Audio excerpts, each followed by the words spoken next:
هناك أمور قد يكون لدينا تصور مسبق عنها، وهذا التصور يجعلنا نظن أنها أصغر أو أكبر مما هي عليه في الحقيقة، وإليكم صور لأشياء قد يكون تصورك عنها مختلف عن حقيقتها. هذا مجسم بالحجم الحقيقي لقلب الحوت الأزرق، وهو أكبر قلب لأكبر كائن حي على وجه الأرض. سفينة تايتانيك في وقت صناعتها كانت أكبر وأضخم سفينة في العالم، لكن البعض ما يزال يظن أنها بالفعل أكبر سفينة ولم يصنع مثلها، لكن الحقيقة هي الآن مقارنة بالسفن الحديثة تعتبر وكأنها قارب كبير حجمها أقل من ربع حجم سفن الركاب الكبيرة.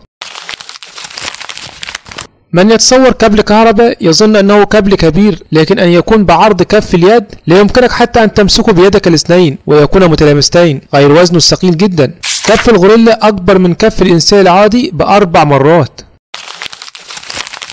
قد يعتقد من يرى طاحونة الهواء في الصور أنها كبيرة وربما عدة أمتار، لكنه لا يتخيل أنها أكبر من أبراج وعمارات. في الصورة هي شفرة واحدة من 3 شفرات لطاحونة هواء مقارنة بحجم إنسان. بسبب شكله قريب من الغزلان والوعول يظن البعض أنه في حجمهم، لكن يمكنك في الصورة مقارنة حجمه الحقيقي مع السيارات.